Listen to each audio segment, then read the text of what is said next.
Deal. Oh, good morning. A little chilly coming from Florida, not used to it. I want everybody to take a look.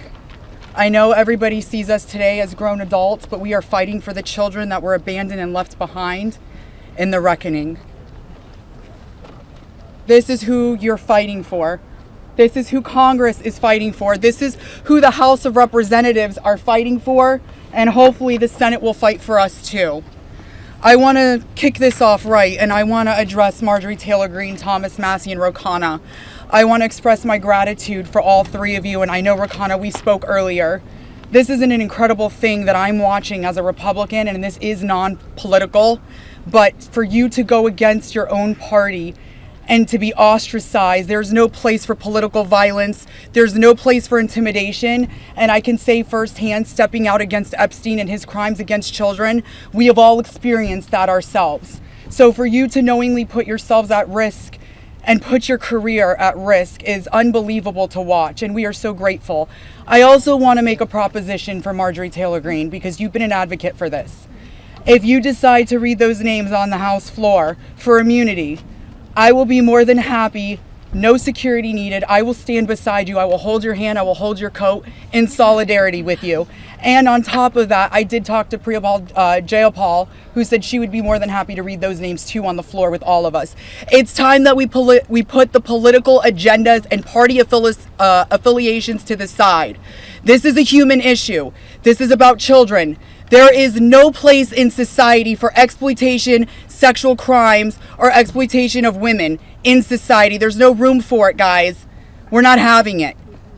And to the President of the United States of America, who is not here today, I want to send a clear message to you. While I do understand that your position has changed on the Epstein files, and I'm grateful that you have pledged to sign this bill, I can't help to be skeptical of what the agenda is. So, with that being said, I want to relay this message to you. I am traumatized. I am not stupid. I am traumatized. I am not stupid. You have put us through so much stress, the lockdowns, the halt of these procedures that were supposed to have happened 50 days ago. The Adelita Grijalva who waited to get sworn in, and then get upset when your own party goes against you because what is being done is wrong. It's not right. For your own self-serving purposes, this is America. This is land of the free. Land of the free. In 1863, we have a woman on top of the Capitol building represent freedom. I do not feel free today. I don't know if the women behind me feel free today.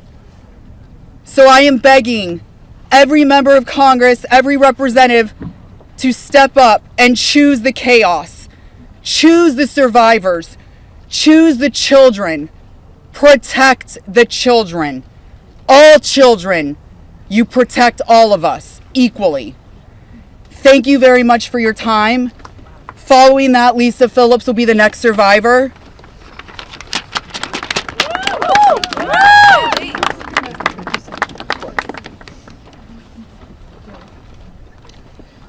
Good morning. My name is Lisa Phillips. It's an honor to stand here again for something America is finally united on: the immediate release of the entire Epstein files. In a divided nation, this is one demand we all share. Last time I stood here, I made a promise to all survivors watching. If those in power refused to release the truth, we would start uncovering it ourselves. For anyone who doubted that moment has already arrived. Since that day, more survivors across the country and around the world have reached out. Text, emails, DMs, firsthand accounts, and evidence. Many are women who were abused or trafficked through the international modeling pipeline Epstein built, promising visas, apartments, opportunities, futures, while exploiting their dreams for abuse. Most are still terrified to speak publicly because the men involved are powerful. They're connected, and as we know, they're protected. For too long, survivors have watched others speak for us. And while we are grateful for our allies in Congress on both sides, we've realized something. This fight belongs to us. We lived it, and we know the truth. And we will not wait quietly for institutions to decide when we're allowed to speak. The survivors now coming forward have entrusted us with their stories. We are sharing that information with the proper authorities, and when it can safely be made public, it will be. So today, we are launching something historic. The first national, survivor-led political movement in America. Nonpartisan, laser-focused on exposing the systems, the loopholes, power structures, and silencing mechanisms that have protected predators for far too long. We are stepping directly into the halls of power, into the political arena. We will help rewrite laws that failed us and build protections for our nation's children together, targeted by sexual exploitation.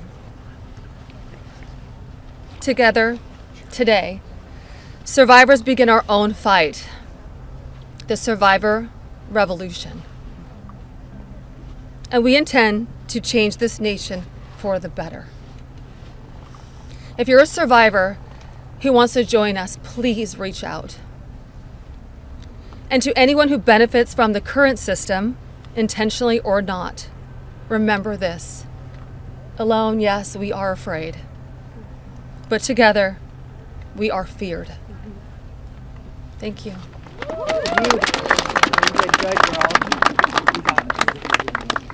Hello everybody, I am Jenna Lisa Jones, and just as Haley, I would just like to give a little reminder that this was me at 14 years old. I was a child. I was in 9th grade. I was hopeful for life and what the future had held for me. He stole a lot from me at 14. So just a little reminder there for everybody. Sorry. So, I just want to start out by saying thank you for all of you for being here today. I want to start by expressing my deepest gratitude to the members of Congress who have stood with us, the survivors, in demanding the transparency and justice. Your support is a signal that this institution can still serve the American people. This issue was never one that should have divided us the way it has. In fact, it should have united us. Sexual abuse is not a Republican issue. It is not a Democratic issue. It is also not a hoax. We are here as American survivors of a man who used his wealth and power to hurt young girls and women. The world should see the files to know who Jeffrey Epstein was and how the system catered to him and failed us. Emotionally, this process has been distressing. First, the administration said it would release everything and applauded President Trump for that. Then it fought to release nothing. Now that checks and balances of our democracy have worked and the bill is getting passed to release the files, we are hearing the administration say they intend to investigate various Democrats who were friends with Epstein. I beg you, President Trump, please stop making this political. It is not about you, President Trump. You are our president. Please start acting like it. Show some class. Show some real leadership. Show that you actually care about the people other than yourself. I voted for you, but your behavior on this issue has been a national embarrassment. It is time to take the honest, moral ground and support the release of these files, not to weaponize pieces of the files against random political enemies that did nothing wrong, but to understand who Epstein's friends were, who covered for him, what financial institutions allowed his trafficking to continue, who knew what he was doing but was too much of a coward to do anything about it. Jeffrey Epstein and Ghislaine Maxwell were able to recruit and abuse young girls and women. Then the country will learn nothing, and has horrible history will repeat itself if we do not do something about this. Thank you to the brave congressmen and women who have stood by us and recognized our side is the American side, and we should all be proud once again to be Americans. I want to just extend my thank you so much to all three of you, very, very much. The first time we were here, listening to the, people yell shame at you, and when she was here in support of us, really hit home and spoke some volumes, and I just very much appreciative of your support, and we stand by you. Don't let any of them bully you. We're here for you. Thank you, guys.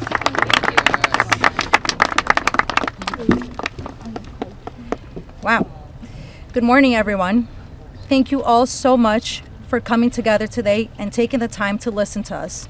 Your presence means the world, and it shows commitment to understanding and supporting survivors and Americans. I stand before you today with a heavy heart. I originated from Brazil, and I came to the United States when I was 8 years old. I was only 14 when I first encountered Jeffrey Epstein, and my daughter is now almost at that age. At 14, the only things she should be concerned with are going to school, practicing at her cheerleading competitions, and enjoying her time with her friends and family. She should not have to bear the burden of worrying about being manipulated or exploited. At this age, she is still a child, and no child should ever have to face such threats. I also want to address a troubling statement made by a prominent figure on a major platform who suggested that a 14-year-old should not be considered a victim of pedophilia. This is a dangerous and incorrect notion. When we talk about how children at 14 should still be treated as children, I ask you to look at the young people around you. Remember when you were that age? Do you think you should have been responsible for being groomed? Put yourselves in our position when we were young. I am here today not to just share my story, but to call on all of you to help make a difference. We need to support to push for the Transparency Act and release the Epstein files. Please reach out to your Congress members and senators and urge them to support this crucial legislation. The truth is something that we all deserve, and it is vital for safety and protection of the future of generations. Think about all the young people in your life, your daughters, your nieces, your friends. Let's stand together and ensure that they grow up in a world where they are safe and valued. I often wondered, why did this happen to me? And then I realized, God only gives you what you can handle. I'm here for a purpose, and that purpose is to make a difference today. So, let's stand together to protect our children and our peace. Thank you.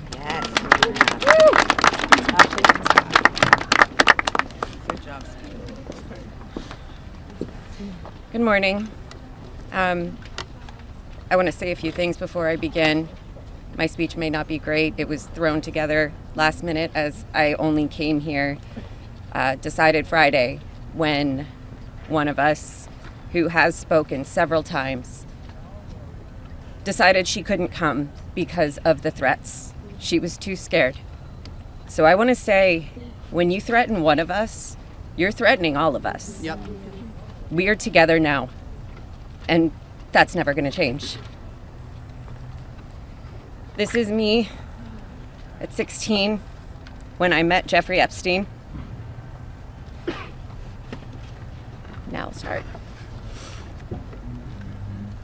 It is an honor to stand here before the American people. However, I shouldn't have to stand here at all.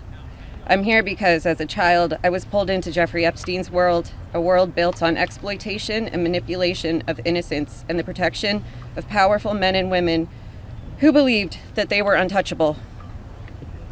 Today, we'd rather be preparing for the holidays. We'd rather be at home with our families, baking with our children and decorating the Christmas tree as we try to move past this horrific moment that has impacted our entire adult lives. However, that's not possible because it's become something it should have never been, political and sensationalized. The truth is simple. We were victimized as children and failed repeatedly by the very system that was supposed to protect us. That's why we stand here today, to demand justice and accountability, not just for Epstein and his crimes, but for every predator and every enabler who participates in or protects abusers. The Epstein case was gravely mishandled consistently and deliberately over many years. Epstein could have been stopped decades ago, but instead he was able to continue his abuse, even during his sweetheart deal, yes, with his ankle monitor on and beyond. A deal that protected him and silenced us. While I was a child fighting to survive what happened to us, federal prosecutors were negotiating ways to shield powerful adults. And the failures didn't stop there. Our civil cases were met with hostile judges and delay tactics, intimidation, and PR campaigns designed to smear us in the public eye. We were treated as problems to be managed instead of victims to be protected.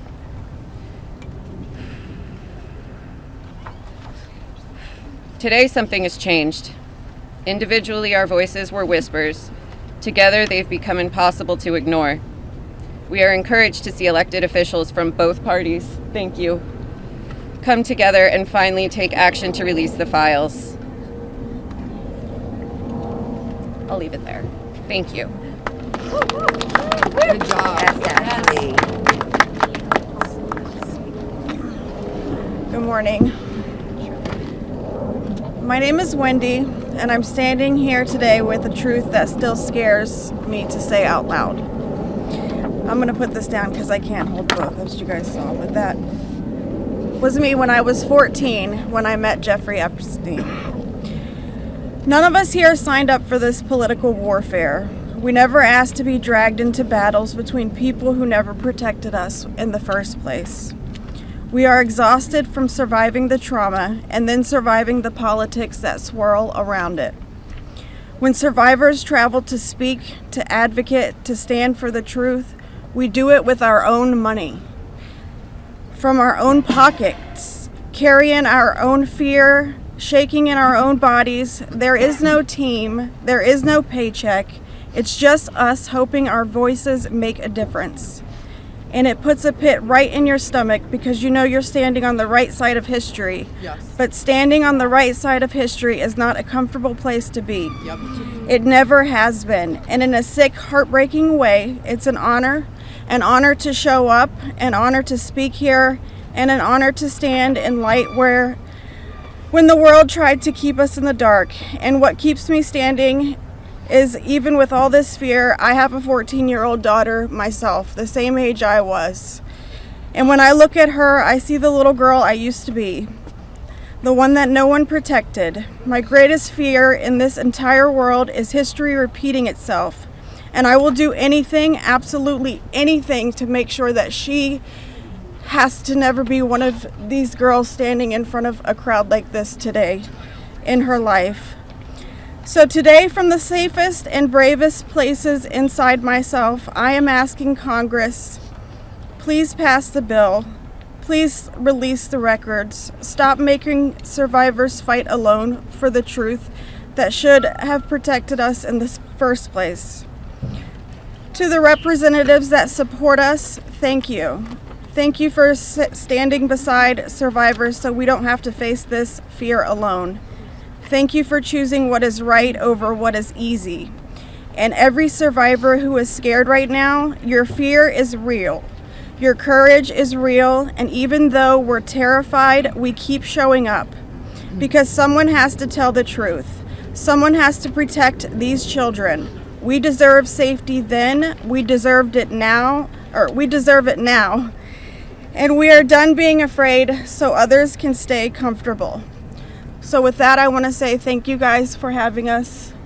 And I just hope that people can remember that as survivors, our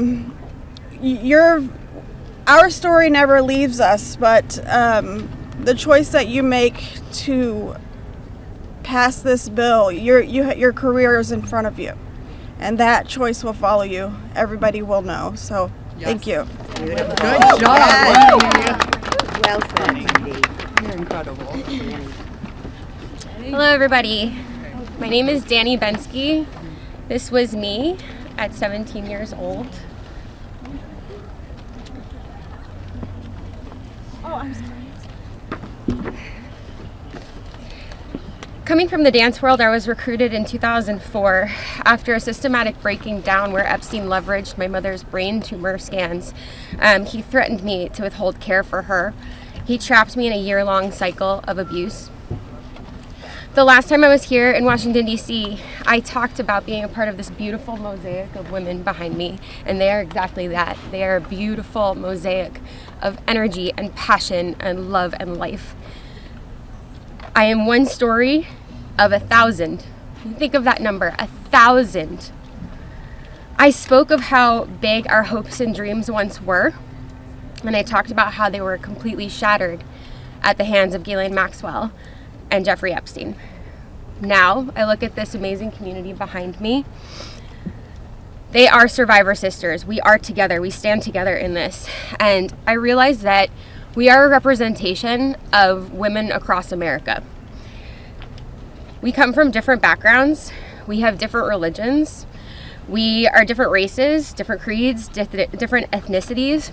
We have different political affiliations. Some of us don't want to be political at all. And yet we stand here together for this cause. We're united in the call for transparency, complete transparency, to find justice. Justice for our younger selves. These pictures that you see, they're real people. I wish I could go back and give my former self a hug and say, this matters and it's going to change, and mean it. We are standing here for justice for the youth of tomorrow, and justice for those who are no longer with us, like the beautiful, brave Virginia Giuffre. We understand that the road is long, but I implore you to stay the course, please. Living in an age where you can get news in 10-second clips on your phone, I know that this is a big task for us, but it's a very personal one for survivors. It's a very personal one for us as a country. So I'd like to ask you to try something right now. I'd like everybody to close their eyes or soften their gaze just for a moment, and I want everybody to think of a child that is close to them between the ages of 14 and 18 years old. It could be your daughter, it could be your niece, it could be a friend's kids, it could be you at a former age, it could be your mother at that age. But really envision that for a second, 14 to 18 years old. Once you think of that person, I want you to think about what they feel like. What is their energy? What do they smell like? What sound do they make when they laugh? Really think about that child, just for a moment. Now I want you to picture a pair of giant looming wooden doors and an overbearing marble landing. Those are the doors to Jeffrey Epstein's house. Do you allow that child to enter or not? If the answer is yes, you would allow entrance. You stand with predators. If the answer is no, then congratulations, you're on the right side of justice. Now you have homework. I am calling for the American people. You have homework. Call your congressional leaders. Call your senators. Please support this bill. Let's get it all released. Thank you very much.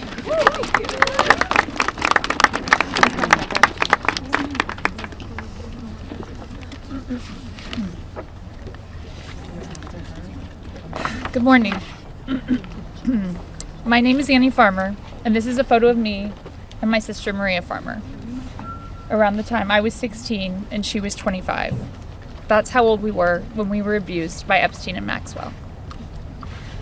Survivors have repeatedly stated that our pursuit of transparency and justice is a nonpartisan issue. But given the political noise surrounding this case, I just want to remind people of some of the facts. In 1996, when my sister Maria bravely blew the whistle on this group by reporting to the FBI what Epstein and Maxwell did to both of us, they hung up on the phone on her, and there was no follow-up of any kind.